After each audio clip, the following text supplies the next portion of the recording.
يا جماعة الخير، ما حدا فيكم فاهم شو قاعد بيصير في سوريا. يا جماعة، القرارات اللي طلعت عن مؤتمر باريس على أنه قوات سوريا الديمقراطية تسلم سلاحها، اللي واقف بطريق التقسيم في العراق هي قوات قصد.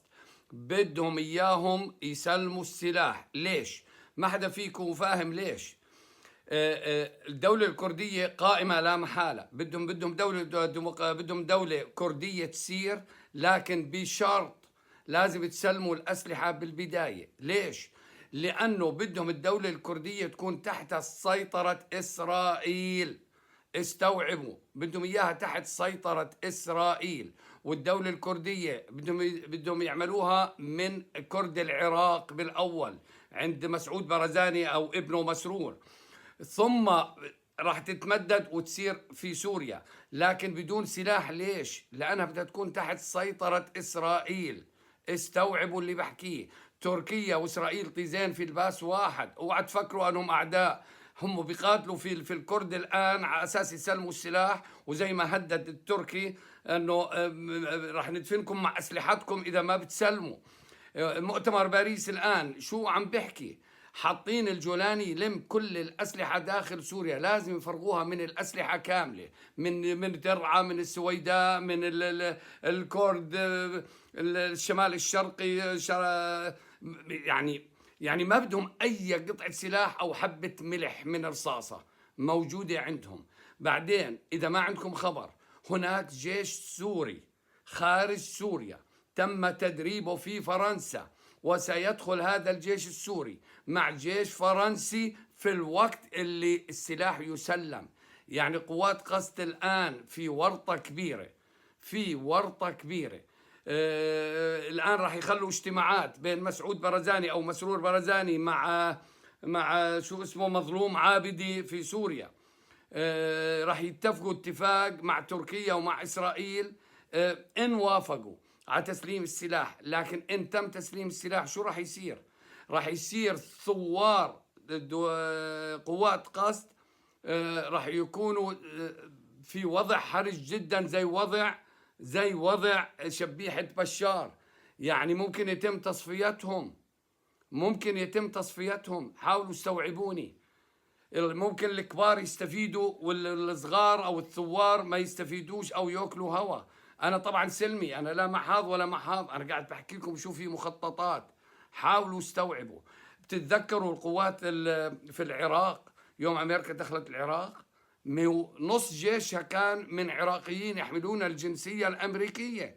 الآن سوريين راح يدخلوا يحملون الجنسية الفرنسية مع قوات فرنسية. يعني الجيش السوري مدرب في فرنسا راح يفوت بعد ما الجولاني يلم الأسلحة. طبعا قوات قسد الآن بدها ضمانات، والضمانات إيش هي؟ ممكن يسلموا سلاحهم للجيش التركي مش للجولاني. وبعدها تفوت القوات السورية اللي بيحملوا جنسية فرنسية مع القوات الفرنسية للتقسيم.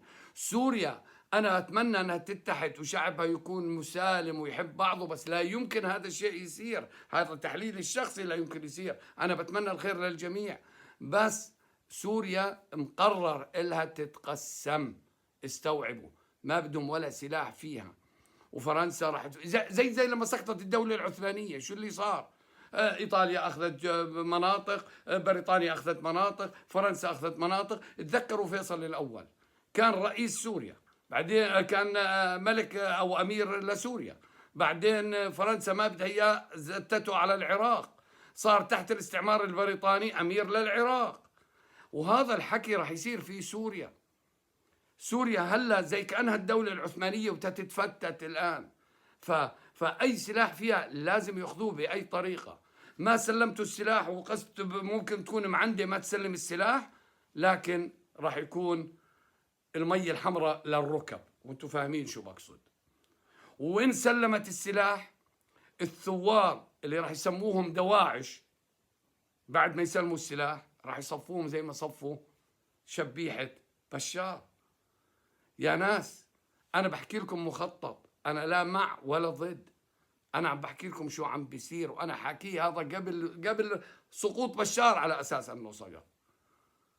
استوعبوا اللي بيصير يا ناس. والله أنا قاعد بحكي لكم، وتذكروا كلامي واحفظوا هذا الفيديو، احفظوا هذا الفيديو. شكرا لكم. معكم المعارض والسياسي الأردني عوني عبد بطرس حدادين. أنا معكم في بث مسجل على اليوتيوب أخبار الأردن عوني حدادين، جوردن نيوز عوني حدادين، وعلى التيك توك عوني حدادين سياسي، عوني حدادين معارض. والساعة هلا 23:46 من ليلة السبت 15/2/2025 توقيت النرويج.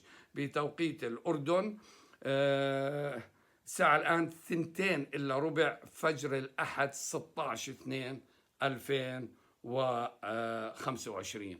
وشكرا لكم، والله يحمي جميع البشرية بغض النظر عن دياناتهم أو طوائفهم أو منابتهم أو معتقداتهم.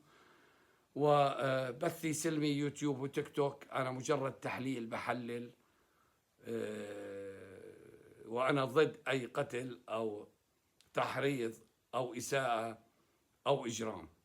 شكرا لكم.